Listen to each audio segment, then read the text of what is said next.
Daniel, hello there. Ian, hi. Hi. Look, it's 4-0, a bit of a harsh lesson. And now that relegation is confirmed, how difficult is it to take?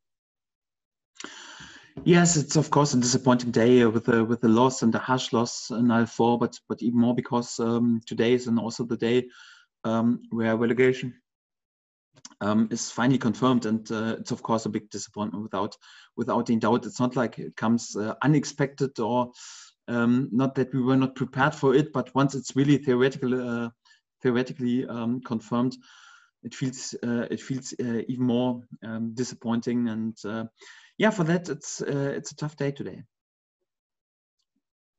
Look, as head coach, how much do you look at yourself and what you've done over the season, and how much do the players need to take responsibility as well?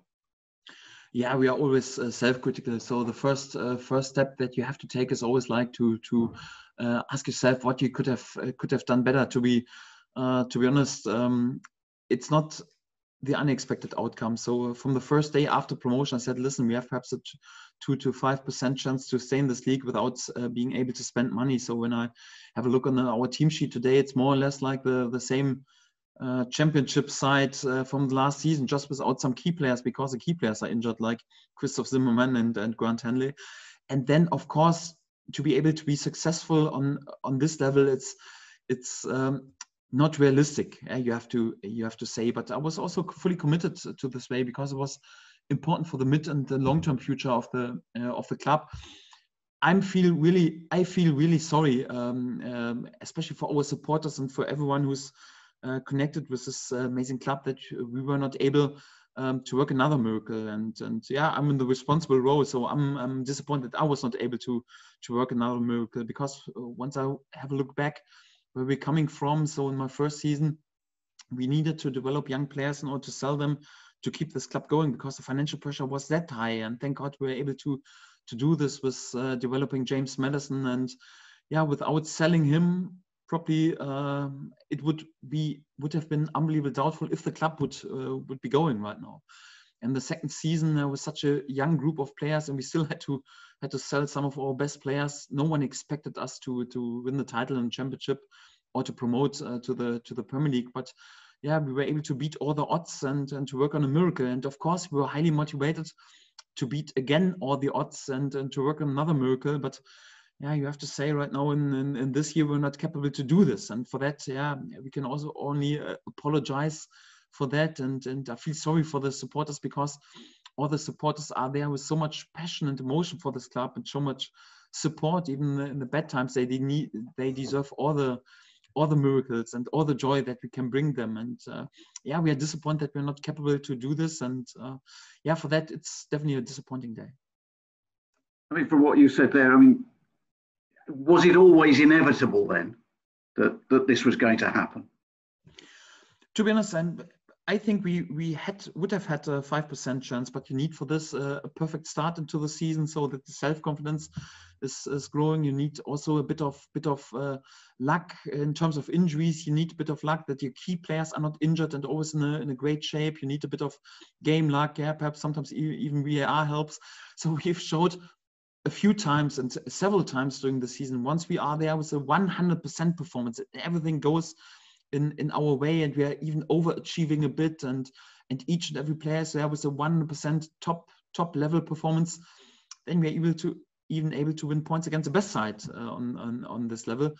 But if you're not capable to do this, and let's be honest, so in a long season with 38 games, you're not that often capable to overachieve in a game. Then at times, with all respect to my players, but with this group of players, it looks at times on this level then a bit like a game men against boys. And yeah, it was a bit expected that it would be like this. And yeah, we tried everything in order to beat this, and tried everything in order to overachieve in enough games to stay in this league. But sadly, all the odds were too much against us, and also we had some bad luck in terms of injuries. And for that, in the end, yeah, it was too tough for us to work this another miracle, and for that we have to accept the relegation. How determined as a club are Norwich to come back? How confident do you feel about doing that? You've done it once before. Yes, that's the target, and our mid and long-term plan will always be to become an established Premier League side. So this is definitely our mid and long-term target.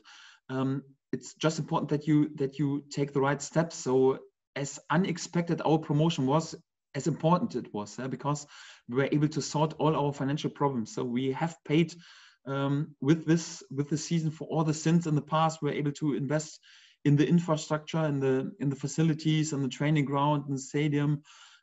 Also, we have invested in order to keep all our prospects and young players on the long-term contract. So it was so important for the mid and the long-term pass of the club. And yeah, the plan is to come back rather sooner than later, and then also to be in a situation once we have paid right now for all the sins, and we are right now in a good situation with having invested in the infrastructure, then also to make our life easier, that we can also invest a bit in the quality of the squad. And that would, of course, help us then the next time to be a bit more competitive in order to stay in this league. And then hopefully to stay another season and to become then one day an established Premier League side. So this is the way for the mid and long-term project. Yeah, we expected that it wouldn't be easy, that the sun wouldn't shine over all our way, and there would be setbacks. And yeah, we have right now a setback, and we have to accept this. But I think we will grow under this experience, and doesn't take anything away that this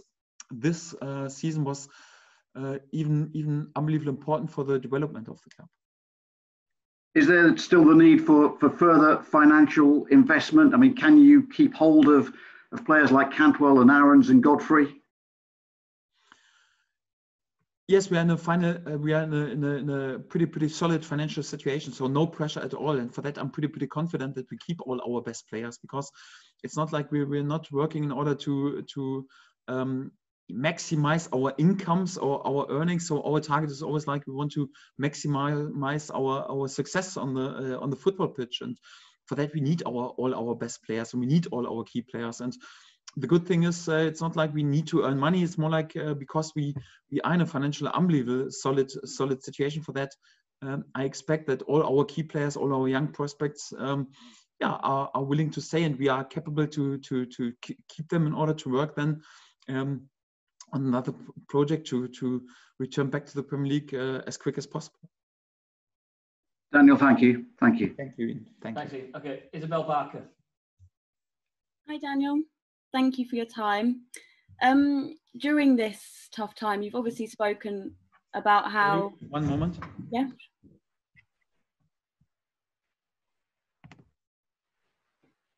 Okay. Sorry, I'm there. Thank you. Yeah. Thank you for your time. Obviously, during this tough time, you've spoken about how the club has remained united, you know, from the owners right through to the players and even the fans. And you said you've got the backing of the board still. Is that very much the feeling now, still going into the summer break and the championship? Yes, definitely. We are totally united. So we have spoken enough about this topic that we have a relationship full of trust and full of support, and this club is unbelievably united. Yes. Thank you. Cheers. Thank you. Okay, Paddy Davitt.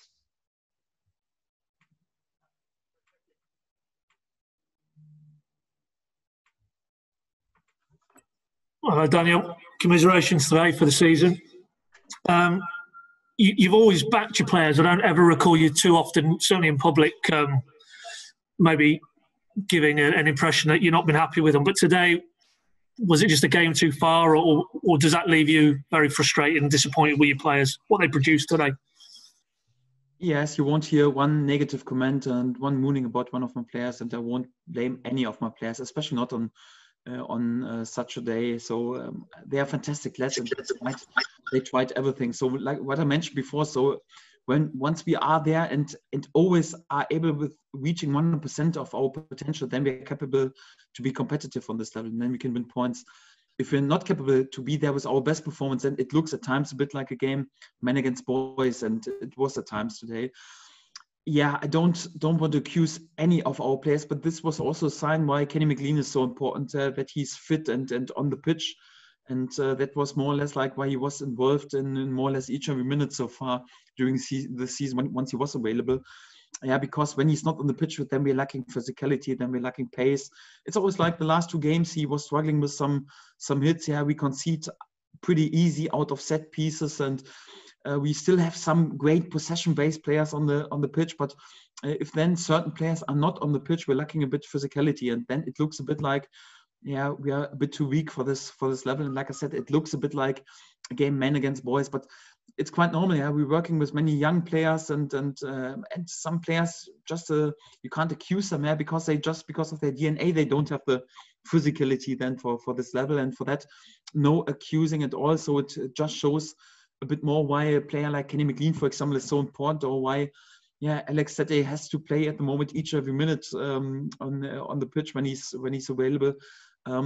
Because then we don't have the experience and the physicality enough to be competitive then if we are not there with reaching 100%. And this was a game, another proof today. It's obviously very raw at the minute, and you'll probably need to get away and let the dust settle over the summer.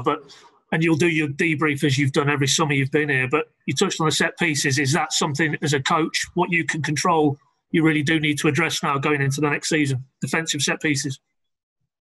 Yes, but in general, many topics. When I judge the game today, so it's more like, of course we need to win headers, but also like when I judge the second set piece that we conceded, also like it was also a bit a sign of our naivety, because Mark Noble, unbelievably experienced player, he was on the escape away from our goal, and no need to be there with a foul to cause a wide area free kick, because it's one of the strengths of the West Ham squad. And let's be honest, and it's more like we were in a 2-against-1 header situation. I would say my 2 best headers on the pitch, they even lost this header. So of course the situations were not good enough to be competitive on this level.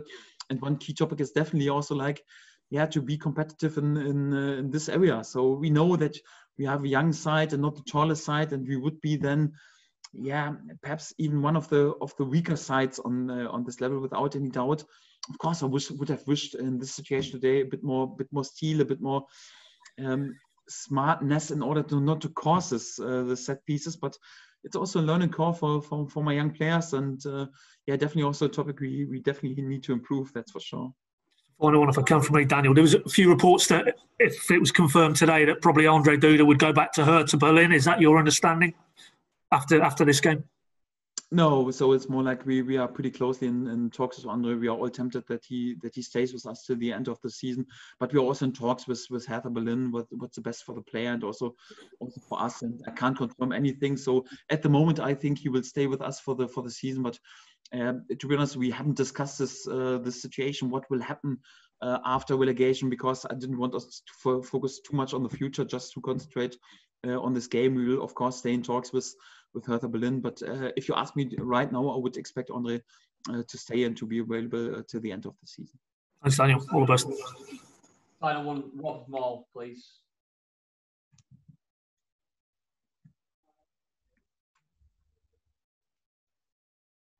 Rob, Daniel, to clarify, do you expect to be in charge of Norwich City next season? And secondly, would a full house, would a packed Carrow Road made any difference to your survival hopes this season? Yeah, well, in general, so I think it's also a proof of the statistics that the home advantage away during these times, and it's of course, and more like if you have to play behind closed doors, it's more like an advantage. For the teams with better individual quality, because emotions are a bit out of the game. It's once the emotions are out of the game, then it's easier for the teams with better quality to win some games. But if I'm honest, so this was the same for all the teams who are fighting against relegation. I'm pretty sure we would have won more points out of our home games without any doubt. And we had a few home games. So with the backing and the support of our supporters, it would have been definitely different, but we don't use this as an excuse. So the situation is like it is, and we have to adapt to this. And we are happy that we are capable to play football. And that's it. And do you expect to be in charge next season? Yes, of course. I'm here on a long-term contract, so yeah, it's not a topic we have to speak about.